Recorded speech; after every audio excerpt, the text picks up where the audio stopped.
painless and enjoyable to follow. Do not, however, mistake this as a plea to doctors to start prescribing more sleeping pills. Quite the opposite, in fact, considering the alarming evidence surrounding the deleterious health consequences of these drugs. But can we go so far as to say that a lack of sleep can kill you outright? Actually, yes, on at least 2 counts. First, there is a very rare genetic disorder that starts with a progressive insomnia, emerging in midlife. Several months into the disease course, the patient stops sleeping altogether. By this stage, they have started to lose many basic brain and body functions. No drugs that we currently have will help the patient sleep. After 12 to 18 months of no sleep, the patient will die.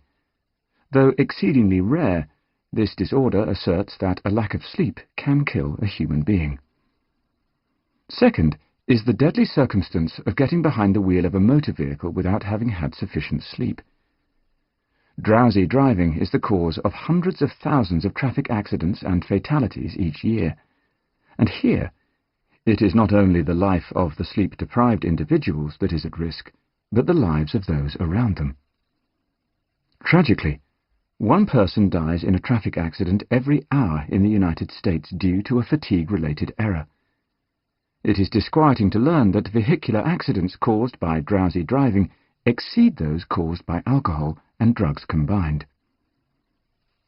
Society's apathy towards sleep has, in part, been caused by the historic failure of science to explain why we need it. Sleep remained one of the last great biological mysteries.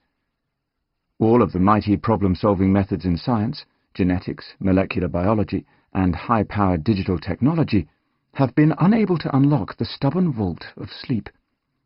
Minds of the most stringent kind, including Nobel Prize winner Francis Crick, who deduced the twisted ladder structure of DNA, famed Roman educator and rhetorician Quintilian, and even Sigmund Freud, had all tried their hand at deciphering sleep's enigmatic code, all in vain. To better frame this state of prior scientific ignorance, imagine the birth of your first child. At the hospital, the doctor enters the room and says, "Congratulations, it's a healthy baby boy. We've completed all of the preliminary tests and everything looks good." She smiles reassuringly and starts walking toward the door. However, before exiting the room, she turns around and says, "There is just one thing. From this moment forth, and for the rest of your child's entire life, he will repeatedly and routinely lapse into a state of apparent coma. It might even resemble death at times. And while his body lies still, his mind will often be filled with stunning, bizarre hallucinations. This state will consume 1/3 of his life, and I have absolutely no idea why he'll do it or what it is for. Good luck." Astonishing, but until very recently, this was reality. Doctors and scientists could not give you a consistent or complete answer as to why we sleep. Consider that we have known the functions of the 3 other basic drives in life, to eat, to drink, and to reproduce, for many tens, if not hundreds of years now.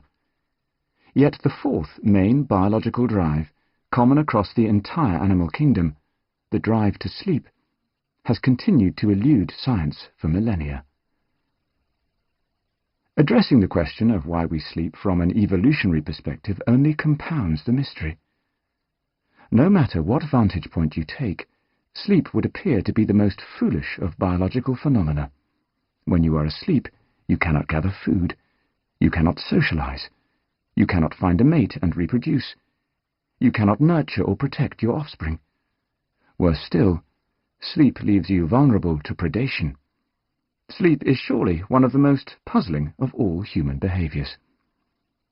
On any one of these grounds, never mind all of them in combination, there ought to have been a strong evolutionary pressure to prevent the emergence of sleep or anything remotely like it. As one sleep scientist, Dr. Alan Rechtschaffen, has said, "If sleep does not serve an absolutely vital function, then it is the biggest mistake the evolutionary process has ever made." Yet sleep has persisted, heroically so.